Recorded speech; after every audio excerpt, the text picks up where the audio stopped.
YouTube! How is it going? It's Multiplier here for episode 4. Episode 4 of In the DAW. Fun little rhyme. And this episode is with Diamond Eyes. Diamond Eyes is fantastic. He's looks like this, and he writes amazing music. That's why he's on this show right now. So also, I mean, he's been doing extremely well recently. He's had a track on one of the biggest video games ever. And he's just all round amazing at doing all sorts of cool things, which of course we'll get into in the episode. In addition, I've been trying to figure out the best way to edit these episodes, and I think I've got the solution. So as you've probably figured out from the length of this video, it's quite long, rather long indeed, and I like it. So if you say have some time on your hands, you have an hour and a bit, an hour and 20, an hour and 15 free to sit down with me, Wyatt, Diamond Eyes. If you have the time to watch the whole thing, fantastic. I mean, you don't even need to be actively watching it necessarily. A good percentage of all of these episodes, maybe 20% or so, 20 to 30%, they're not necessarily bam, bam, bam, bam, bam, bam, bam, bam, bam, actionable point, knowledge, info. Then it's not necessarily bam, bam, bam, knowledge bomb, detail, knowledge, amazing. Some of it is a bit more casual, but in my opinion, still incredibly useful to see, whether it's a certain collection of plugins the artist is using, or even just watching the artist think out loud, or maybe forget how they did something. I think all of this stuff is incredibly useful just to sort of subconsciously, it's just useful in my opinion to see these some of the best artists in the world, just to see how they look at their projects, how they answer questions, how in a very unedited way, how they think about things, how they go through their project, how it's structured, the way they're talking about things. The more time you can spend with these amazing artists, the more you can embrace it and develop a feeling for how the best artists do what they do. However, if you have a little bit less time free, maybe 5 minutes, 10 minutes, 15 minutes or so, I still want to tell you the bits in the episode to watch. So check out these timestamps. If you only have, say, 10 minutes free, but you still want some knowledge, you still want some actionable technical information, or information about how they do what they do, information about how Diamond Eyes does what he does, I've picked out 3 interesting little bits. Probably my favorite is timestamp 1, and about MIDI and chords and how to make them sound a million times better, more natural, real, and organic, for lack of a better term. So timestamp 1, fantastic, double fantastic. Timestamp 2 is also fantastic. It's all about how to record vocals in an untreated room. Diamond Eyes has a fantastic tip for that. And timestamp 3 is all about stereo imaging, how to make your synths, in this case with Silent, but it applies to any synth, how to make them extremely wide, but also extremely thick. So, if you only have a few minutes free, do check out the timestamps. But if you have a little bit more time free, or maybe you're driving in a car and you want to have just something on in the background, so you're immersing your brain with music production, culture, information, knowledge, etc., do check out the whole thing. That's the plan. And so let's dive into the video, the main video. It starts off with a bit of a story. To give the intro a bit of background, what happened is we arranged an internet communication with Diamond Eyes, but unfortunately, no, disaster in the Diamond Eyes HQ. His hard drive went. It just all kinds of went wrong. So he had to basically hard drive failure, disaster, which had all of his samples on. So he had to re-piece it back together from other hard drives and backups, and it was chaos. But he figured it out. So that's context from the beginning.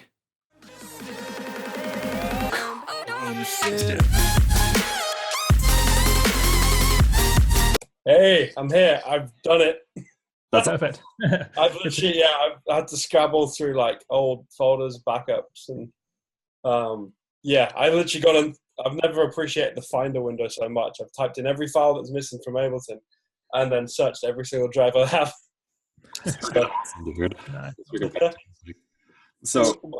we're good. So I can just, if you want me to get the share screen up and stuff. All right, cool. While you're doing that, I just want to finish this conversation really quick that we're having. So you keep doing your thing. Come on. So multiplier, what we were just talking about. I just want to say, so just to put it into perspective, so people, they think that, you know, in order for you to really make it in the music industry, you have to be Skrillex level or Armin van Buuren or Calvin Harris or whoever, you know, where you are getting paid 120K per gig, you know, and yeah, after taxes and after paying off production, what you walk away with like what 70, 80K, you know what I mean? If after everything's paid off, I don't know, arguably, you know what I mean? But to put that in perspective, all right, you are literally, and when you're at that level making that kind of money, you are making as much money in an hour and a half as a doctor of pharmacy does for the entire year. Okay. Like, that's insane. So to say that you have to get up to that level to be successful is absurd. You know what I mean? If you were a thousandth of that level, you'd be living a very good life. You know what I mean? Definitely, yeah. It's like that Kevin Kelly's 1,000 True Fans model, which is you can literally search that. It's worth reading if you haven't read it before. I couldn't agree more. Josh, thank you so much for sharing. I'm just gonna hurry up. So I guess. Oh, so good, Norris. I'm chill now. Like you guys, I'm yours for however long we need to do this now. That sounds good. Really quick, I'm gonna hop over to my Ableton and I'm gonna push record so that I'm getting my vocals in nice and good.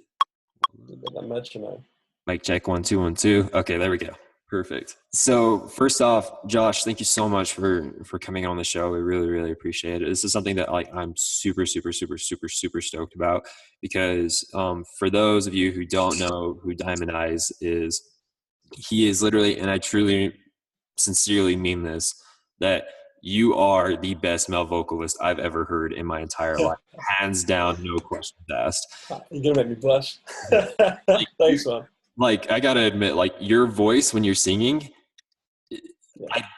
when I met you, I was like, is this the same guy? Like, you know what I mean? Just because, like, you yourself, you know, you're just like this super British, jolly guy, you know what I mean?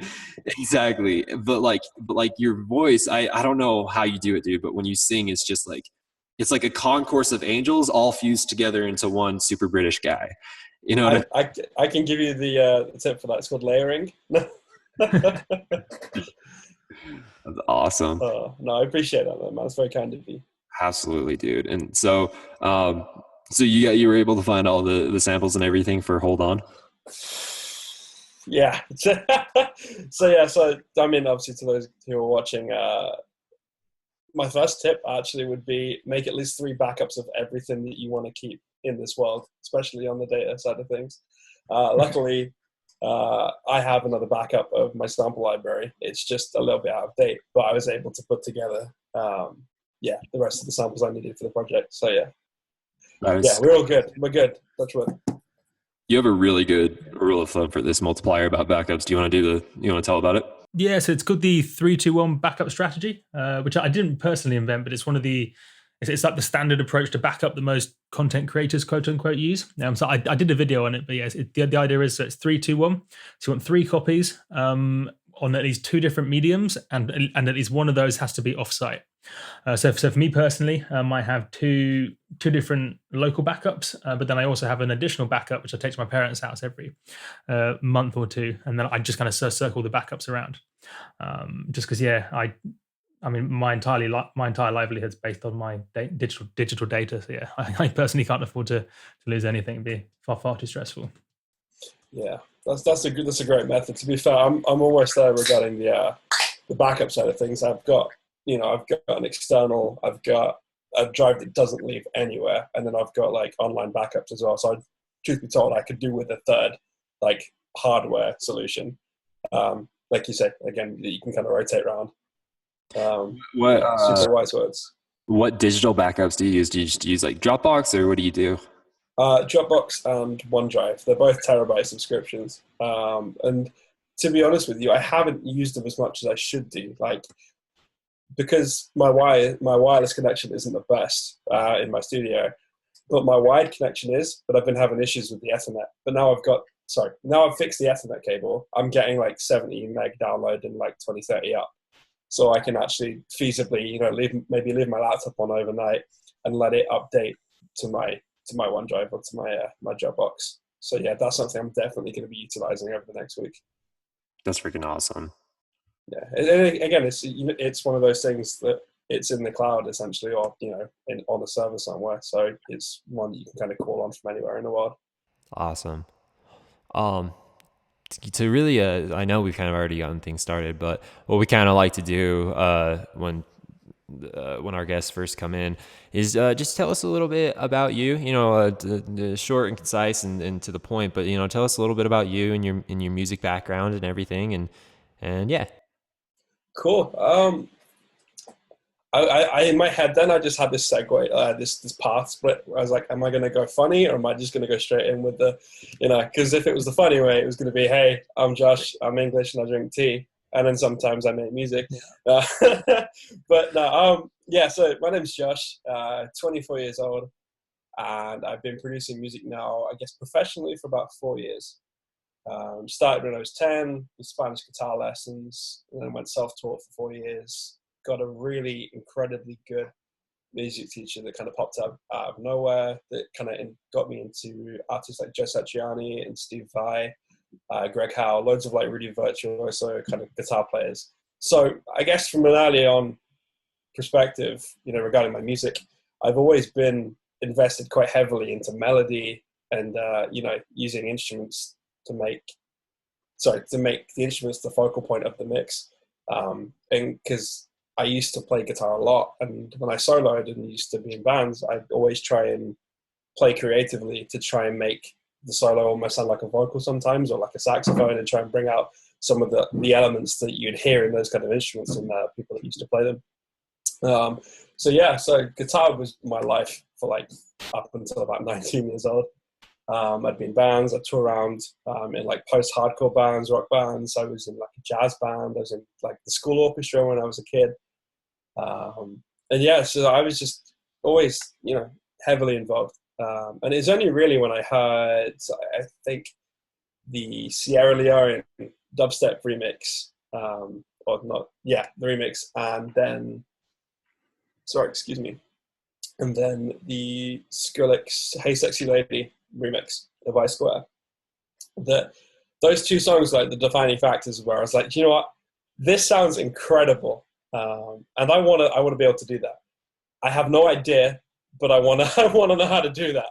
And I can remember sitting down and just with a SingStar microphone and this old copy of a software called Mixcraft 4, I think, and just using loops and stuff that I found randomly off the internet. I didn't know at the time if they were royalty free or not, or if I could, you know, use them commercially.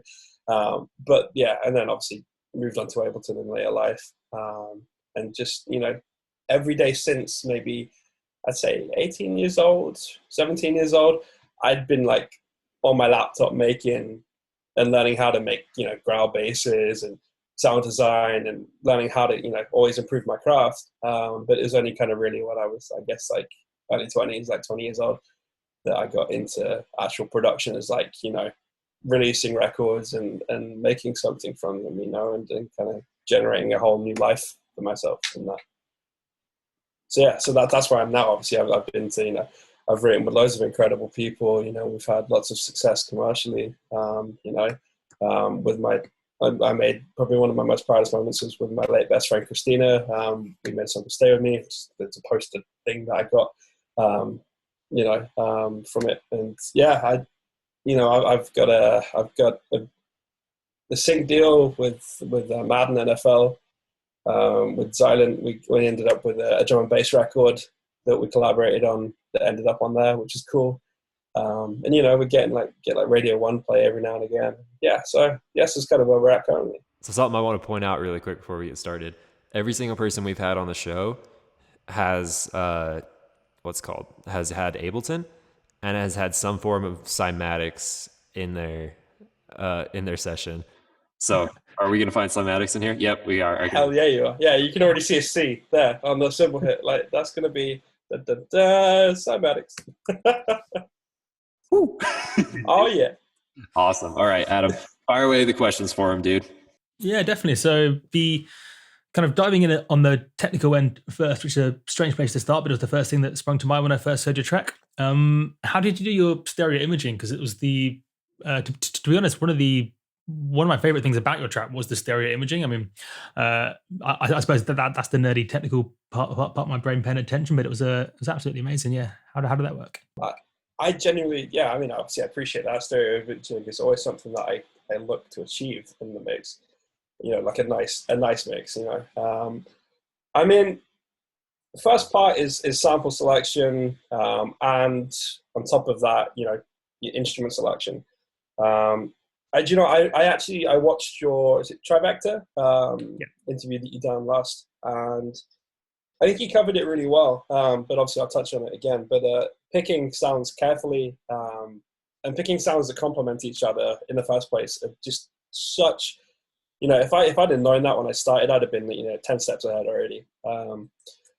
And so how I kind of went about starting it is just with the synths and the bass and making sure that they complemented each other. And then regarding the master chain as well, I mean, first I've done some mid-side EQ, but that's really just kind of mainly getting rid of the low end, and anything on the stereo image kind of under around 200 hertz was kind of just cluttering the stereo image. So I got rid of that. And then just some, like 200 and below on the sides. That's kind of like your cutoff. I've heard 100 and below, but I kind of feel like that's a little low. I kind of feel like 200 is a little bit more safe.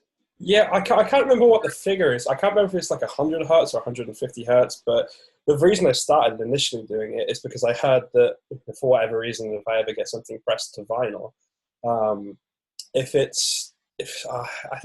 there's like too much confusion in the low end, it can make the needle skip on the vinyl, on the record player. Again, I don't know how accurate that is or what frequency or how much you need to kind of have cluttered down there. But general rule of thumb, anything above 100 hertz, I usually cut depending on kind of how clean I want the record. And but I just felt like that 190 sat well for me. I don't really kind of dial things in by specifics. It's just I'll listen to things. And then when it starts to sound good to my ear, that's when I'll kind of let it be, if that makes sense. How did this track come together? Did you start off with the melody bit or with the vocal? Or? That's a good question. I'm gonna have a think because I genuinely can't remember. I think it started with the piano. I think it started with the piano, and then I started to build like this nice little. I'm right to play as I kind of talk and stuff. And yeah. Okay, so I believe it started with this kind of piano.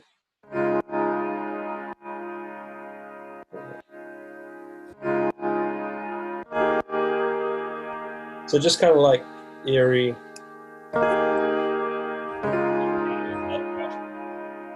What's that, sorry? What piano is that?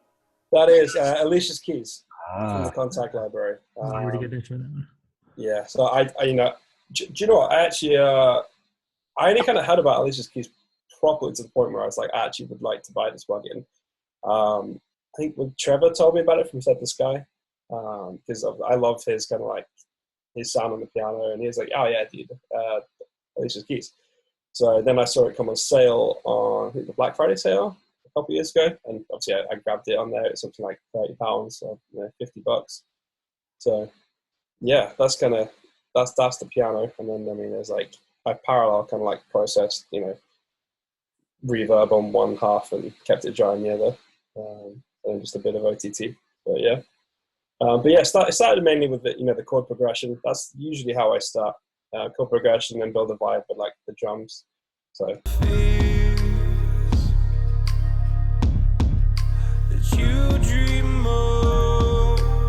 yeah, it's kind of just trying to build almost like a scene, like a video, just trying to really kind of piece the elements together and get a vibe going. So it gives me some inspiration to write the drop and make the build, give it justice, if that makes sense.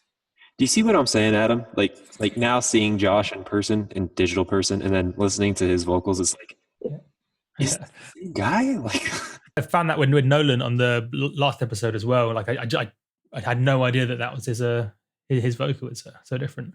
Same. And actually, so we actually just barely got done with Arcane Echo. We just did one with him too, and this song, it was his vocals that he did as well, and I had okay. style vocals, and he's from Australia. So that's phenomenal. So he had quite a different tone in his talking voice, But differentiating.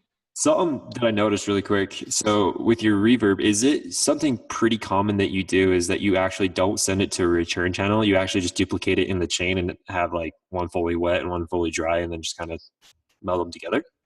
Yeah, essentially. I mean, sometimes I kind of use these sends, but to be honest with you, most of the time I should just delete them because they're just taking up real estate on the screen. Yeah, essentially. I mean, so I've got, the piano. Yeah, so this would be like the wet chain, and this would be like the dry chain, and then I can kind of feed how much of said chain I want in the mix of the piano. So if I just wanted it dry, I can bring it in.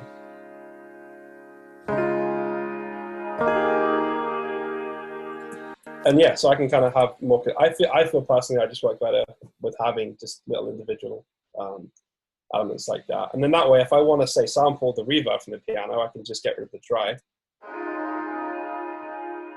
And then, then I can sample the, say the fundamental, like the first chord of the scale with the reverb on, bounce it down, and kind of use it for reverse effects if I want to later on down the line. Yeah, so on that piano, did you play that in live, or did you say draw it in manually and then offset some of the notes? Because it's really cool that I think quite a lot of people don't realize where if you're playing a chord, you actually want to offset some of the notes just to make it more interesting, for lack of a better word. So yeah, was that from recording it in? Yeah, so this is programmed in, and you hit the nail on the head because.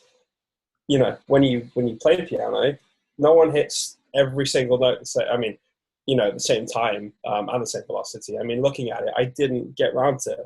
I completely must have skipped, but I didn't edit the velocity. So editing the velocity would give it an even more, like I say, unique perspective. But regarding drawing in the notes, I started with the block chords that I liked, and then added in little, flourishes and. In each chord, so you can see like how, in the first chord you can see everything's offset. Like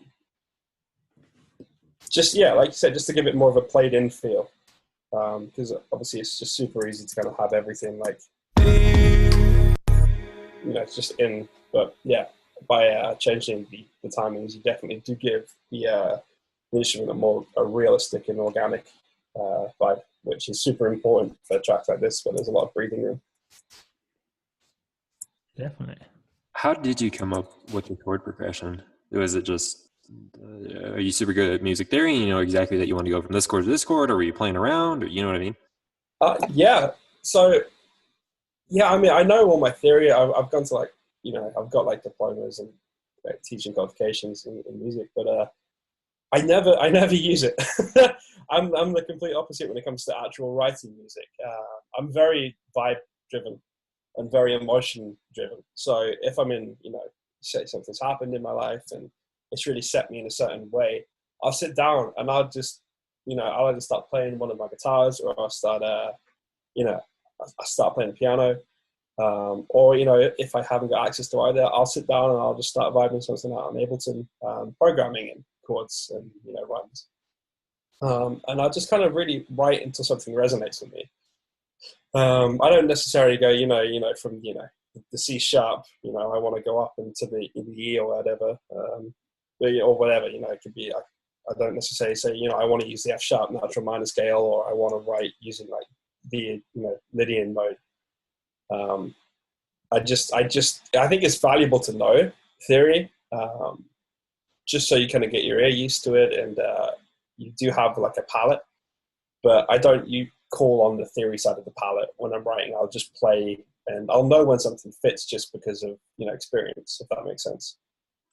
I agree. And I'd love to get you guys' opinion on this. And I think, Adam, you and I have talked about it before, but I kind of feel like with theory, there's kind of like this happy medium, you know what I mean? Because there are people who don't know theory and they do great, and that's fantastic. I found that like the theory that I do know has really benefited me and everything. But I kind of feel like there's this point, like, let's say this is, you don't know any theory and this is like, everything. I'm kind of like right here in the middle-ish, where I kind of like understand like the basics and for the most part, the concepts. But then like when you get over to on this range, it's like no longer is that information really useful. It's more so just like topic of conversation when you want to nerd out with somebody. You know what I mean? Because like at that point you're talking about like extended open chords, inversions, you know, like words that you don't even know how to spell. You know what I mean? It's like at that point it's no longer useful. I mean, do you guys feel the same way? Yeah, definitely. I mean, my very limited understanding of music theory, it feels like learning the basics is good, and then the more you learn, the more you're really just finding technical ways to describe almost anything. Like you can almost drop your fingers on the keyboard, and you could describe that in music theory. It's a more complicated type of something than doing the more natural things. So yeah, I definitely feel, certainly in electronic music, where also we're quite used to hearing quite simple chords and stuff like we don't hear the most advanced chords that often. I personally don't think you need to spend like 10 years really mastering music theory, but certainly, yeah, knowing the basics definitely helps. Yeah, I mean, like regarding, yeah, I think I'm pretty much in the same boat as you know, both of you. But looking at it from, I guess, you know, if you used to kind of put a spin on it, it's almost like context. You know, it's all good to have all of the knowledge, but what's the, you know, in a creative sense, what's the knowledge without the use of a good idea? Like the knowledge is almost a way to execute your idea, and you want to be able to execute your idea in the best way possible. But without the knowledge, you know, sometimes you might struggle to make the idea come to life. But without the idea, you get nothing anyway. You'll just have, you know, by the book music. So I believe it's super important to kind of have a good balance as well. Yeah. So how do you write vocals? Do you do it purely by ear, or did you do lots of different takes? Or yeah. So funnily enough, vocals is my quickest process by far. I will spend most of my time slaving over the mix and making sure there's space for the arrangement, for the vocal arrangement.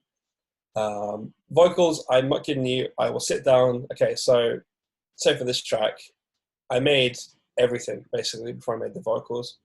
I had a filler track that was just giving me that, you know, an idea of what the vocals will sound like in the track whilst I was making it, and then got rid of the filler, like just the reference track.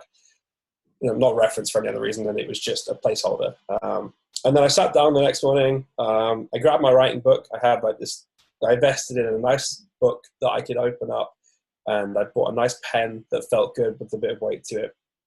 And I sat down and I wrote the lyrics maybe in about, I want to say half an hour. So I wrote all of the lyrics, and everywhere where I wanted to include like a harmony, you know, or any kind of counterpoint or anything, regarding arrangement, in about half an hour. Sorry, excuse me. And then I bounced the instrumental down of Hold On, and then opened up a new Ableton project, and I just recorded everything in maybe in about an hour and a half, 2 hours. And then, yeah, that was pretty much it.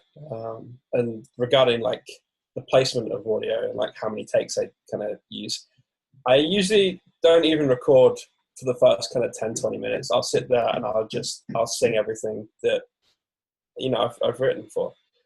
And then after that process is done and I feel like I'm confident with, you know, with the material that I've written, and the melodies, you know, the melodies are all done by ear. I don't sit there and say, you know, oh, this is this chord, so I need to use either the fundamental or the third note in the scale to make sure it works. I feel like I've developed an ear for it now at this point.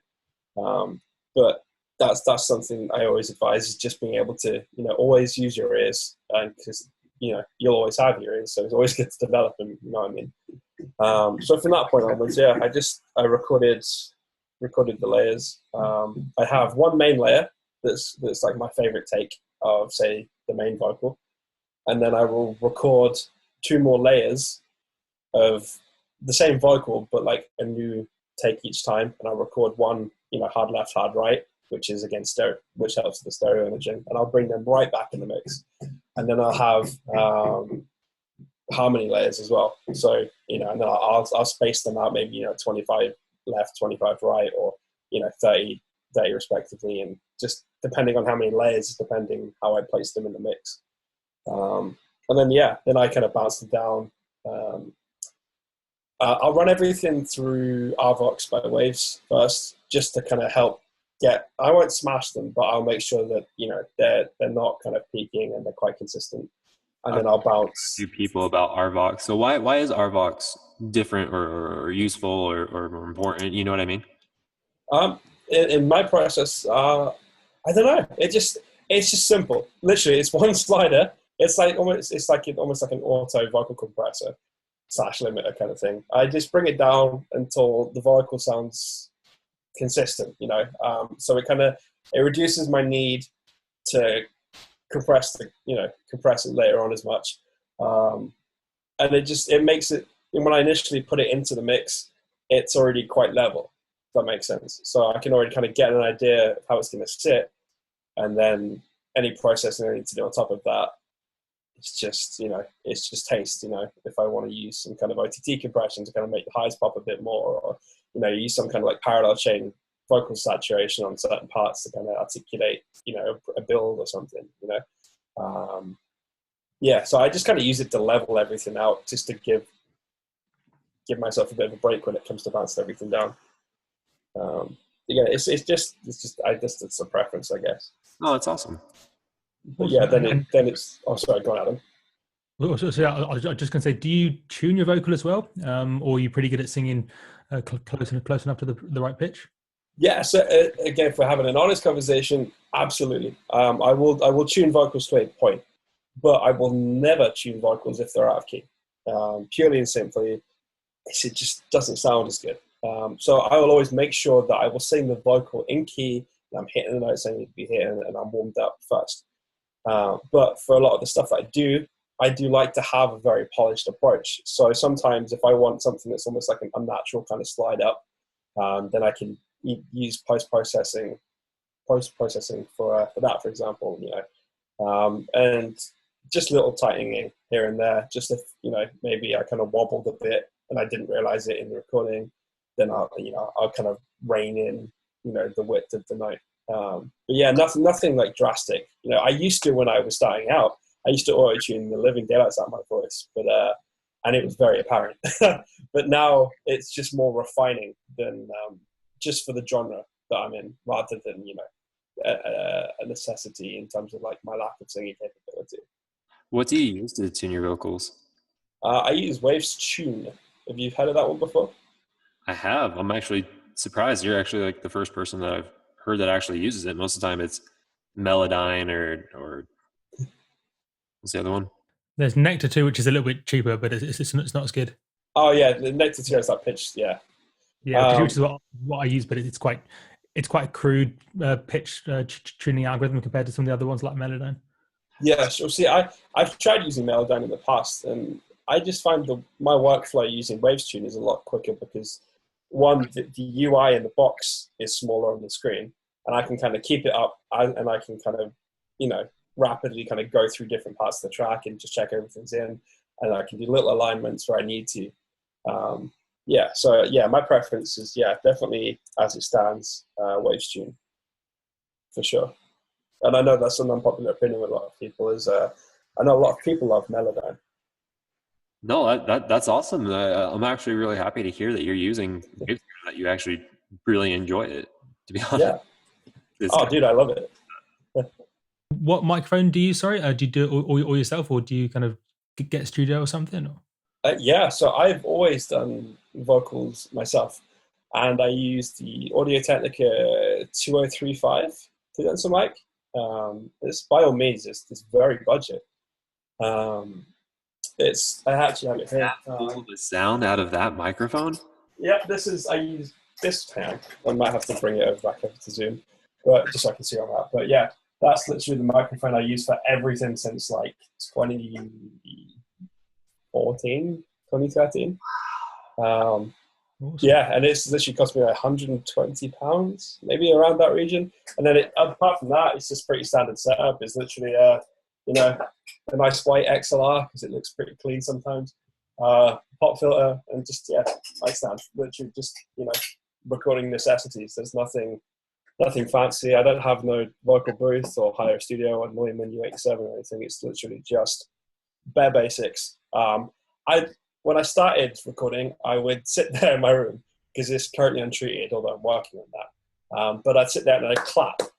And I'd clap all the way around my room until I found a point where there was like minimal echo, or like the least amount of like reverberation. And that's where I track. That's literally it regarding my mic. That's awesome, dude. Good for you. Like, I'm really impressed that, like, because you don't even have like a thing that goes around your mic or anything, right? Like, you don't have a. No. I'm actually like insanely blown away right now that you are getting that good of a tone, that full of a sound from a budget microphone, and not a lot of acoustic treatment. I'm kind of blown away right now, to be honest. Yeah, well, I don't know. I think a lot of my workflow regarding music is just how I've been brought up as a person from my parents. That my dad's always been a huge believer in it's not what you don't have, but it's what you have and it's how you use it. So like I've had this conversation with other up and coming producers, and they're like, "Oh, dude, like, how do you record your vocals and how do you make them sound so big?"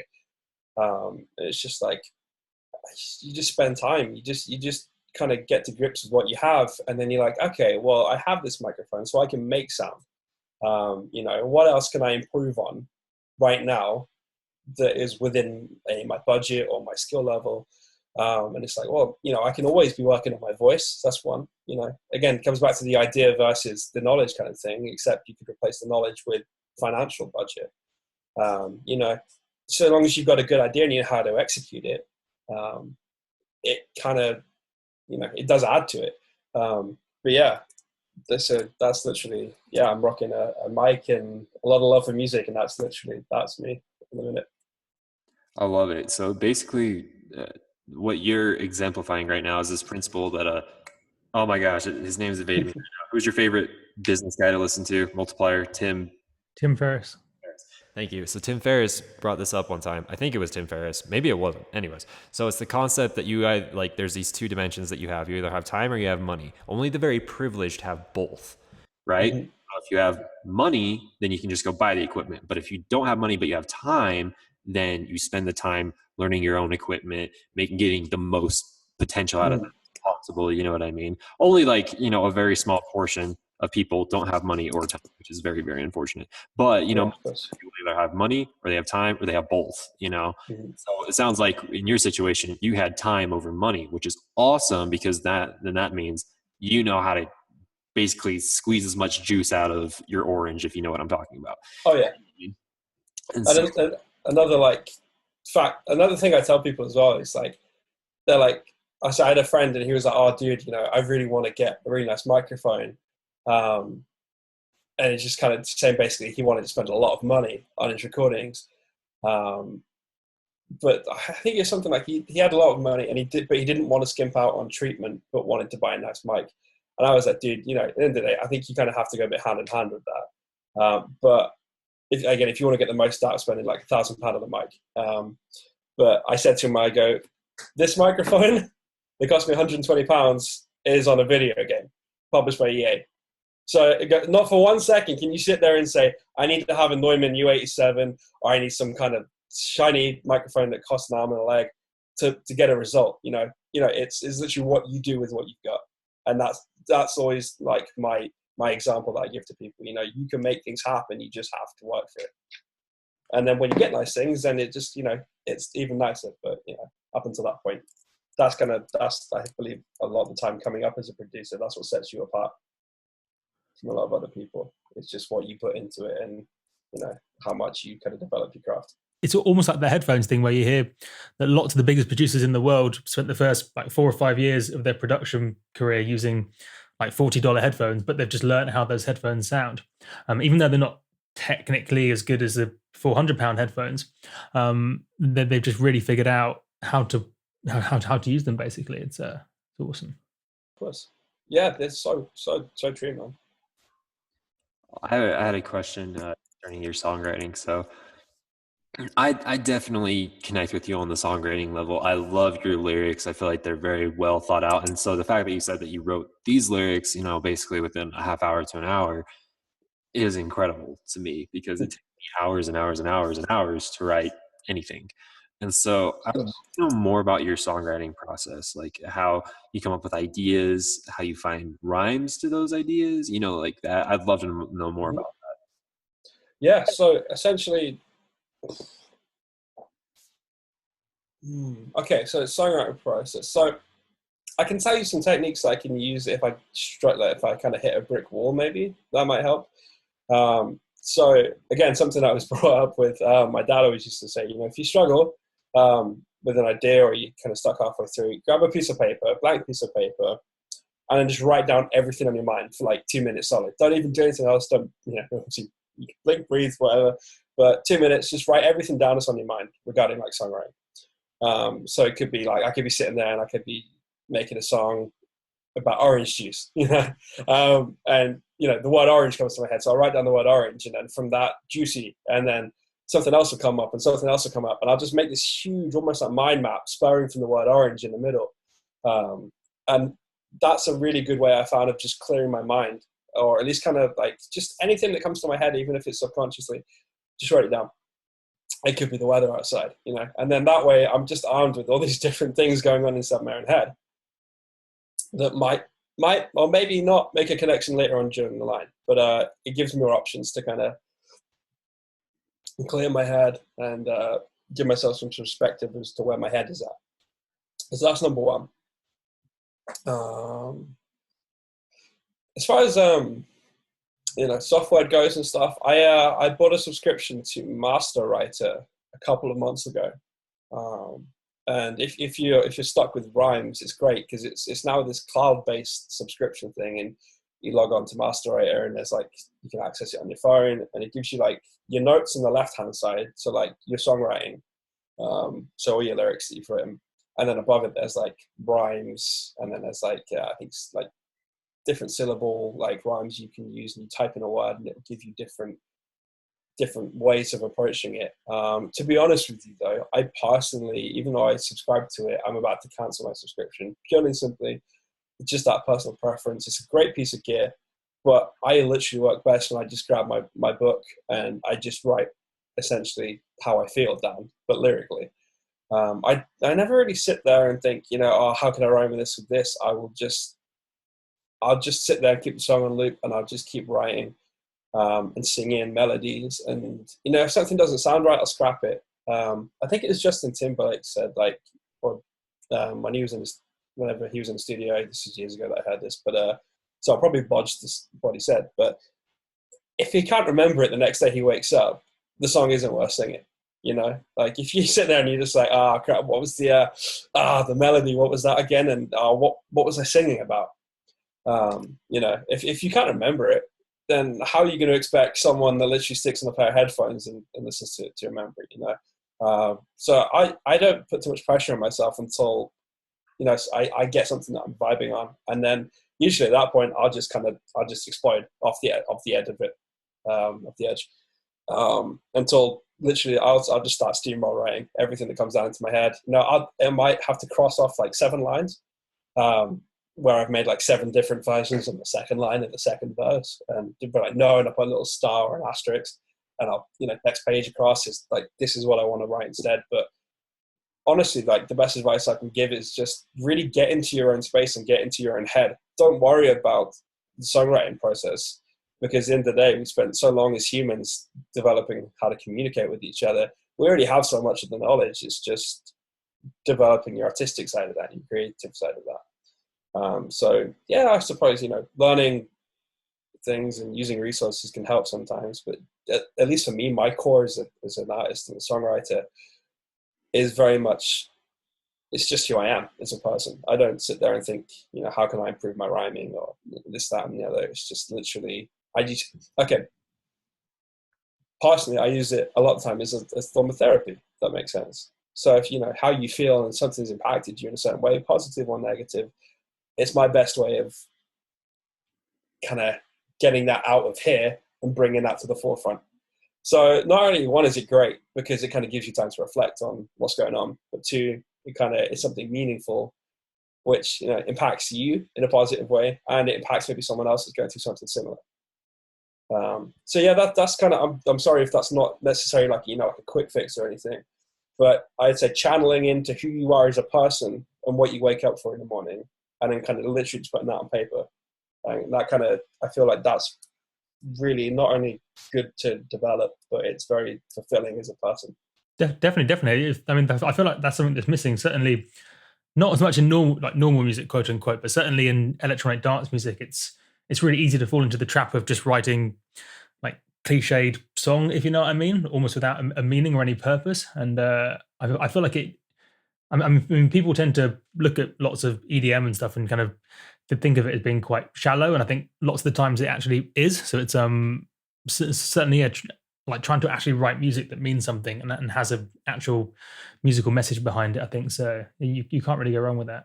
Yeah, absolutely. Nail on the head, man. That's great. Yeah, just a quick question. So I see you've got quite a big stack of layers for the snare. What sort of things are happening over there?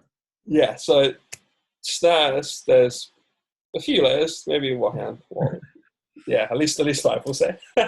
So snares. Okay, right. So I think I made this snare, or after watching one of the silent streams on Twitch, just see that he kind of just lays a bunch of stuff. I mean, I've always laid stuff up like this anyway, but I think just watching him again just inspired me to just be like, no, this is, rather than find one sample and make it big, you know, I've had some really good results making really good layered snares. So kind of the first layer we've got, I believe, is almost like a clappy sound. I may be wrong there. Yeah, okay, so it's just a really big, you know, drum machine clap with some overdrive and some EQ just to kind of bring out some of the characteristics. Yeah, then we're rocking just another clap. Again, just EQ'd off to leave some space for the, you know, the low end of the body of the snare. The snare here, I think this might be, no, this definitely isn't the main layer. But again, that's nice. I feel like that snare gave it a lot of body, whereas these top two kind of gave it more like presence in the higher registers. This gave it some more kind of some more hit in the middle. Next one is just, I think it's a transient. No, it's not even that. It's just literally a somatics click. Yeah, and then rocking to the next one. Just literally another layer again. And it's all fairly straightforward. So yeah, just again, that's kind of like the grunt of the sample. Yeah, and just go. And then really, genuinely, it's just for me, I just spend a lot of time starting with, so I start with, hang on, if we get rid of, let me just group all of this together because there's a lot of processing. Okay, cool. I'll start with, say, this sound, and I'll start to build, you know, the sounds around it. So I'll kind of find the next sound I want and just bring the volume down to like to nothing, and then start to fade it up until I kind of get the sound that I want. Like, so just you start building the layers up.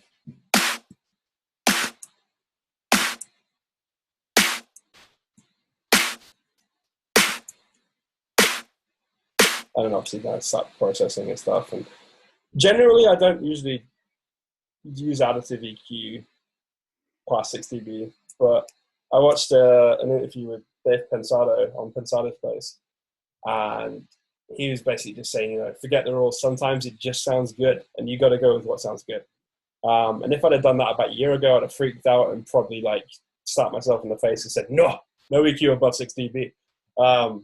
But now looking at it from more just, you know, a creative standpoint, you know, sure, if it sounds good and you can't hear any phase issues, do it. Make the boost there, you know. But yeah, past that, just some EQ8 with a huge boost and just some highs ducked out of it because there's a lot of, you know, clap samples in there and stuff.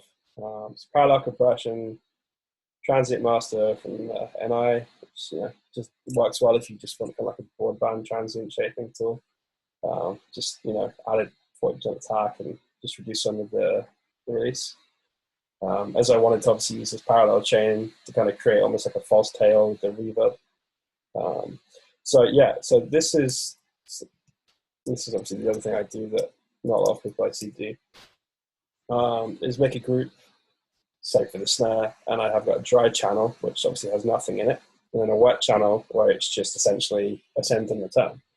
And then I put like Valhalla through it, you know, and then I'll EQ out the low end. So the snare, obviously wet on its own, is this. Obviously without the EQ, get a lot of muddiness coming in through the boominess from that sort of samples. So I cut that out, and then it blends in. I use it again as a blending tool. So.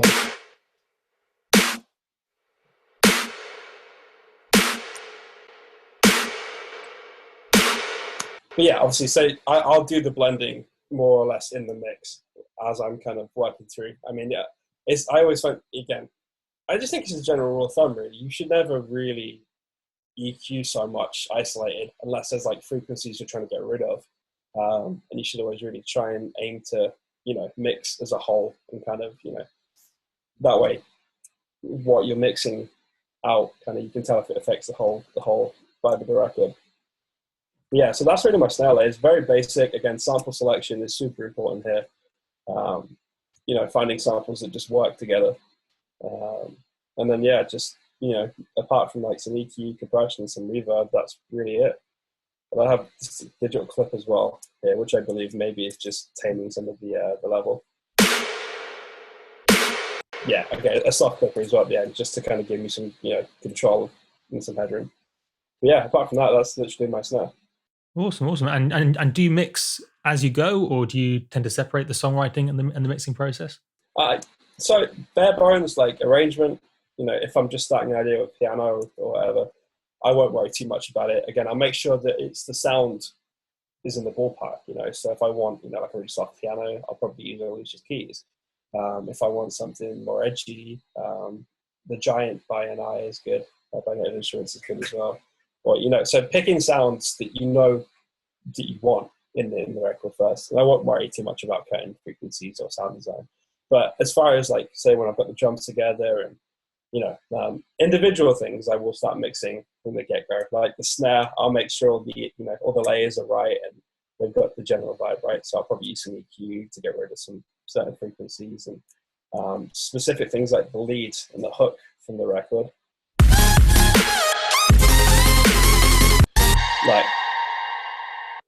So I'll do a lot of mixing on those because they're more sound design driven rather than like, obviously Alicia's keys is just a piano in contact, so it's already going to sound pretty good, but the lead was kind of made from nothing, so I kind of had to craft that into what I wanted it to sound like in the mix, if that makes sense, quite early on. That's super cool. I remember when we were doing the pre-interview, you told me about the lead, and that this completely blew me away. I did not see this coming at all. Can you tell us, I know you already told me, but can you tell us about the lead, because it's super cool? Yeah, absolutely.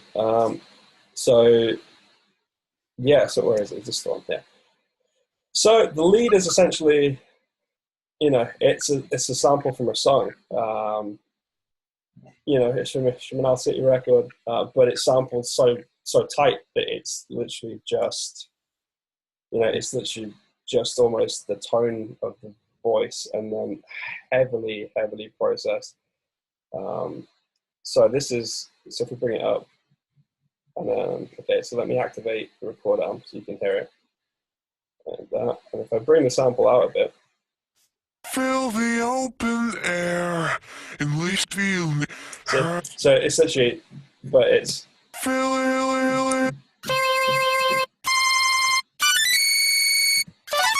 So it's literally just, a sampler and then just really bringing a sample in. But it started from that, just because I was just trying to find a vowel that sounded quite, warm. And then, just really added a bunch of overdrive. So, and done the same thing with the processing rack. So I've got, some saturator here on the dry channel just to boost it, I guess, give it some more harmonic content, probably what I wanted to do. And then separate channel for reverb. The reverb's quite heavy, but it was a stylistic choice. Because I'm sidechaining quite heavily, I wanted there to be almost like a pulsating feeling in the track. So when the track dipped, it didn't kind of lose everything when it came back up. As the lead was quite a big part, I wanted to fill out a lot of the frequency spectrum. So yeah, the reverb is very loud on its own. And then just literally some OTT, I got rid of some of the high end a little bit, so I think usually it's on like 10.3 on the high as well. But again, that's subjective. That's just what I felt like it needed for the mix. Some EQ, quite a bit. I mean, after all that, the overdrive and adding all these frequencies, like harmonic content to the original sample, there's a lot of unwanted resonant things, that can occur. So obviously this big dip here, I'm assuming a horrible frequency. And then, I just wanted to kind of give it its own space in the mix. So I kind of cut out and made some room kind of in certain areas for like the synths and accentuated more of like the present highs. So it kind of fits in its own space. After that, it's just really like, there's an auto filter on like the build. It's kind of, just comes up with it. Again, same thing with some gain as well. You see the gain's automated, so it's not so present in the build, but it becomes more present. Then after that, it's literally just, typical sidechain really. So you end up with this. Is that the format control on Isotope Polyvox oscillator? Is that what I see for the automation as well? Oh yeah, completely. Where we are. So, that's really cool. I've always thought about doing that, but I've never actually got around to trying it or seen anyone else do that. So so honestly, it's such. I don't think it was even as apparent as I thought it was at the time, but I think it hit when the pitch of the sample went up higher. It started to become more tinny sounding, which you can find a lot when you use samplers and vocals and pitching it. It started to lose a lot of its depth. So all I'd done is I just brought the formant filter, and you can do it in Nectar as well. And you can automate obviously the formant. So as it goes up, you can kind of bring some warmth back into the sound, and it's quite a different way of working around it. But so that's just the formant here. This.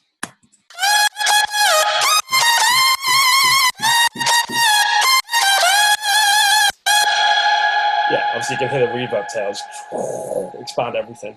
But obviously along with that as well, I do a lot of like volume, like speaker off automation as well. So it cuts the reverb in certain places to allow other things to happen. So it's very, very controlled, even though it's super loud. But that's the overall lead sound, so to speak. Really, really cool. Did you tune the that vocal sample, or just do it by ear in terms of playing the notes and stuff? Yeah, so again, the vocal sample isn't like rooted to like a C. So if I played, a C, it transposed to a C. I just kind of started, just found the root note. So essentially it's a D sharp here, even though it's not. And then, I just played it in, just played in what I wanted. So I didn't play it in, I programmed it in as I went along and just kind of found the notes I wanted to make. And it's really simple as that. But one cool thing I will say is, it sounds like it's got a lot of life and a lot of movement in it. And it's because I do something with pitch bend in this section. I do a lot of pitch bend, and I make my own vibrato in the pitch bend for like these kind of leady things. Obviously you can see it kind of comes up here and there's like a little dip just to give it some more accents, another accent before it kind of does some double stops. And I use the pitch bend to make little vibrato runs as well. And sometimes I'll even do it more progressively. So I kind of start it off and, maybe I'll duplicate it. And then here I'll make this ever so slightly more and kind of bring in the vibe. So it kind of sounds like it's being introduced like a singer would sing vibrato with the vibrato technique. I wanted it to be a bit more nonchalant and a bit more in your face. So I didn't really worry too much about like technicalities there. So that's the other cool thing I do. This is super cool because so the first interview that we did today was with Arcane Echo, and so he did something extremely similar to this. So like your lead is basically something that's in sampler, and then you process it and then do some pitch bending to make it super cool. He did the same thing, but with his like his main bass sound. So something that I noticed is, so this is crazy that like you guys did the exact same thing, but I like this. Like I've never really thought about doing this. So with the pitch bend on this, I'm assuming, and this was the same for him, this is the pitch bend coming out of the sampler, right? Correct. Yeah. Modulation. Okay. So what's the pitch bend? What am I trying to, the range? I think I set the range. Yeah. If you go to the modulation or the MIDI tab, one of those two, you can. Do you not want to get rid of that? Yeah, there you go. So yeah, Ah, pitch bend pitch range. bend, there you go. That's 5. Yeah. That's random. Yeah, so that's literally it. Yeah. So at max, you're going up, what is 5 semitones? 3 whole steps? Or down 3 whole steps? Yeah, I guess it's dependent on the scale, wouldn't it? Like, All right. I mean, like a major scale, I'd be like 10, 10, semitone, and that's like 1, 2, 3, 4. Yeah, I like a major scale. No, Like 5. 5 is a perfect fourth. Yeah. Oh, right. Oh, okay, right. I'm with you. My bad. I Okay. didn't realize that there was a lot of pitch modulation going on. Like, this is super cool. I'm starting to realize that, like, I've been sleeping on the pitch modulation part, because you're right. There's a lot of life in this, and so I didn't realize it was coming from this. So this is super cool, man. Yeah, absolutely. I mean, again, it's not what you have, but what you do with it. There's always another way to make something happen. 9 times out of 10. And so it just so happened. I think when I started making like when I started recording my own voice and started editing my own voice is when I started to kind of hone in on the sampler pitch bend kind of duo, and just how cool it was that you had complete control over if you want to make vibrato or little bends and little edits. Then yeah, this is a great way of doing it in my opinion. And I feel like it's very handy. That's so cool, dude. Can we take a listen to the drop just one more time? Sure, I'll play you in a couple of bars before. Yeah, good vibe.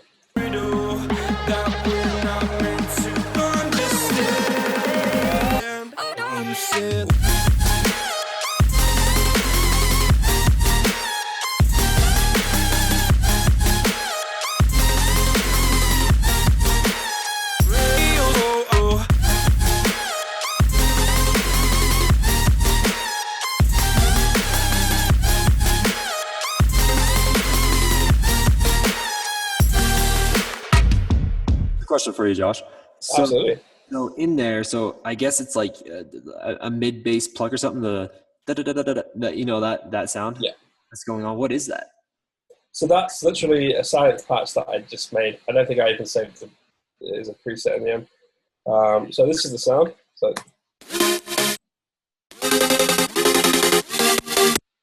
is that the one you're talking about? Absolutely. Okay. So I get rid of the sidechain group and I get rid of the the processing for a second. So this is the core sound in silent.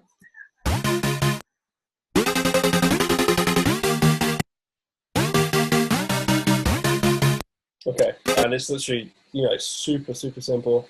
I believe they use both part A and part B, and it's a combination of square waves and saw waves. So part A is literally just saw waves. The first oscillator A and A2 both use 8 voices with no retriggering. And yeah, okay. And they're panned in opposite directions. Is that right to create that width? Oh yeah, absolutely. Yeah, so that would be another stereo width tactic as well. It was like perfectly wide, that synth thing on the sides, and then the vocal stuff sat in the middle, and it all just it was a really, really nice way to do it. Good. Oh, thank you very much. I mean, that means a lot, because generally, like, I always feel like sometimes I don't know if the decision I'm making is the right one, and I really have to really trust my ears. So yeah, that means a lot, dude. So far left, far right, and then again same on part B as well. But these are just square waves. A lot of it's fully wet, but a little bit of distortion. Then just I'm not even sure if this is the standard EQ, and I just turn it on, because I know with silent, when you turn on the EQ, it makes everything sound way more bright without literally doing a single thing. So I couldn't tell you what I've done here, because I'm not that familiar with where everything starts. But then after that, it's just LFO going from volume A and B. So from this filter here. And then, there's a little bit of pitch bend as well, just to kind of, although I suppose you don't even really hear so much of it because it's so heavily sidechain that it probably gets drowned out. But yeah, the main kind of modulation effect there would be the volume AB with the rate automation, which you'll see there, highlighted in yellow now. And then, really past that, I mean, so if you listen to the patch, super simple. And then there's just the plugin version of OTT. Don't ask me why.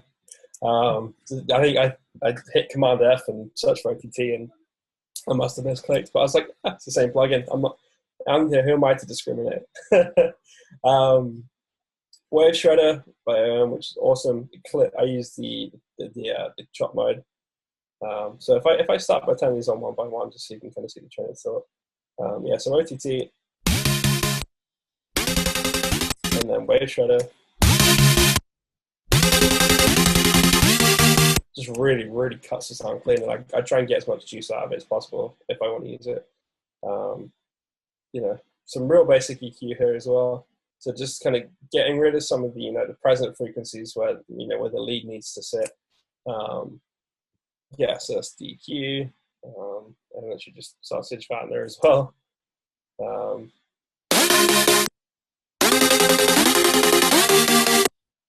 And that's literally it as far as that. So as I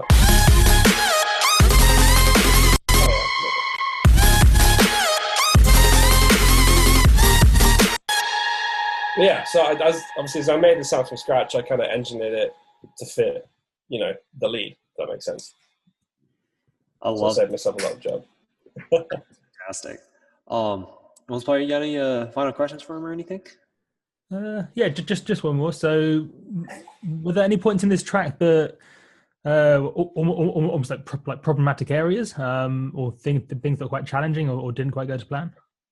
The lead initially, purely and simply because I was too anxious to move too much EQ. I know it's so silly, but I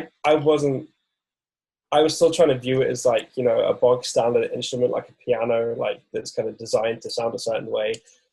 So I had a lot of trouble making the lead line fit initially and filling it out. Then I was like, no, literally, I'm crafting this essentially from the ground up. It's a completely different beast now. So I just need to kind of roll with it and let my ears do the work. So the lead definitely was a problem area. And then initially the kicks as well. The kicks were, and this is very backwards, because usually, if I'm layering kicks, I will only ever have one with the low end in. If that makes sense. I'll have like a body layer and I'll kind of chop, everything with 100 hertz or 150 or wherever it kind of starts to sound good. But here, literally, there's nothing going on either kick. And they weren't originally like that. I had a separate sample and a bunch of layers. And I just added, so I had this sound. And then I had this layer on top, at the end. Just to give it, that almost stompy feel. And I didn't even decide to, after I switched the samples out and ended up with these two samples, I thought, bugger it, if they sound good as they are, then they sound good. Like, subjectively to me, they sound good. And there's nothing else I could say I'd do on the matter at that point. And that's really where it comes to just trusting your ears. Sometimes things just sound good. They may not make sense as to why, but I feel like in those kind of situations, it's just good to roll with it. But apart from that, everything else was pretty systematic. The bass sound was just a variant on the synth main patch. The only thing I did differently is I added a 7 semitones above to give it that kind of like almost chordal effect. And then really just cut the low end out of it and just kind of level it off. And the snares, to me, I rolled through them real quick and just added processing where I felt like I needed to beef it as I was mixing the track. Cymbals, really just best side chain. They're more of like almost like a white noise in the background of this song, just to kind of give it more presence than anything. One cool thing actually that the guys from Discord taught me at the start of the year was running like a sub, running a sub through the same group and then cutting all the low end out of it. And then it like almost gives like a sheen of like saturation on the cymbals, which I thought was really cool. And then obviously I saturated it more and got rid of the super highs. That's really interesting. Pretty cool, yeah. Yeah. So like it's very subtle, and I'm not, to be honest with you, we only talked about it, and I didn't really see it in demonstration. But from what I gathered, you essentially in the group with the cymbals, you drive the sub quite loud, and then naturally you start to get a bit of like distortion because things are overdriving, and then you cut the sub out because the sub only has sub frequencies and the hats only have, the high end frequencies. And then you overdrive it, and then you get this cool like sheen on the cymbals. Cool. Makes it really crispy. And other than that, yeah, just everything's been run into a drum bus, so these are the drums on our own. But... yeah, so yeah, I'd say the only thing I really had problems with mainly was the lead. Everything else was very, very easy to mix, if I'm being completely honest with you. Vocals were quick to write, effects were just placed and they sounded good as they were. Layering, just kind of listen to your ears. And yeah, made sure that I was relying purely and simply on what I thought sounded good rather than looking too much at graphs, which is something I've been infamous for in the past. That's awesome. So, yeah. My final question for you is if you're able to go back in time and you're able to sit with yourself when you first started this session, and you're able to counsel yourself, you're able to to give yourself some advice, you're able to basically tell the old you some things that could have made this track go easier, or maybe eventually get to the final result faster or whatever, what would you tell yourself? That's a good question, honestly. Okay. I would say to myself, looking back now, don't stress yourself out about it. Music that you make will be a reflection of how you are, and how creative you are at that time. So if you make sure you put yourself in the best place, mentally, physically, you look after yourself and you be kind to yourself. If you're having a rough time or you're having a good time, make sure you reflect and understand that. Just sit down and just write what sounds good to you. And don't worry, if someone doesn't like it. Just listen to the music and just make what you feel. And I know it's always sound like a very hippie way of looking at it. But at the end of the day, if you're stressed out and you're trying to push that aside, and at the same time something else is happening, and like your whole life starts, you might feel like you start to feel very crowded and very like claustrophobic in your own body. I feel like personally that can be a huge hindrance to the quality of material that you write. So yeah, just make sure that you put yourself in a good place and you open yourself up to just make the music you enjoy. Because I always feel like that will be your best product. So yeah, don't sweat the small stuff, and just make music that sounds good to you. That's what I'd probably say. That's fantastic, dude. Thank you. Definitely perfect. We have a standing tradition here on the show where at the very end we ask you, feel free to say no, but also feel free to say yes if you want. Would you like Multiplier and I to give you feedback on this track of what we think or what you could have done different or so on and so forth? Do you know, I would be foolish if I said no. As advice and wisdom from other people, so it's always valuable for me. So yeah, go for God. If you guys have absolutely anything you want to talk about or critique, then yeah, I'm all ears. Perfect. Okay, Multiplier, do you want to go first? You need a minute. I'll try to think of something if you have anything.